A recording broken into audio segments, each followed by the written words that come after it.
رسول اللہ صلی اللہ علیہ وآلہ وسلم نے ارشاد فرمایا، تم تکلیف دہ چیز کو راستے سے ہٹا دو، یہ تمہارے لیے نیکی ہے۔ فرمان مصطفیٰ صلی اللہ علیہ وآلہ وسلم، جو اپنا غصہ روکے گا قیامت کے دن اللہ پاک اپنا عذاب اس سے روک دے گا۔ نبی کریم صلی اللہ علیہ وآلہ وسلم نے فرمایا، جس نے شب جمعہ، جمعرات اور جمعہ کی درمیانی رات میں سورۃ الدخان پڑھی، اس کی مغفرت کر دی جائے گی۔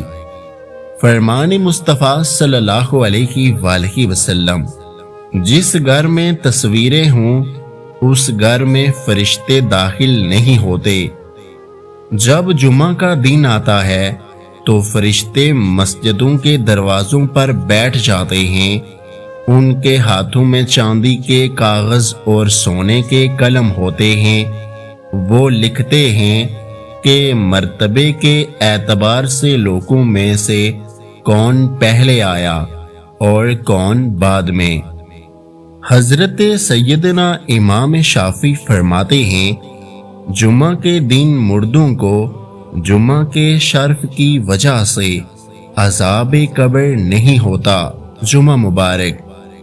یا اللہ، اس بابرکت دن کے صدقے ہمارے صغیرہ اور کبیرہ گناہوں کو معاف کرنا، آمین۔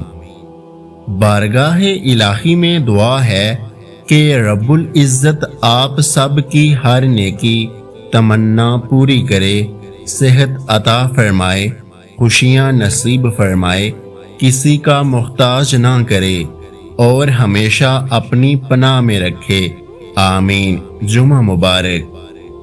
اللہ پاک سب پر اپنا فضل و کرم فرمائے اور سب کو اپنے حفظ و امان میں رکھے، آمین ثم آمین۔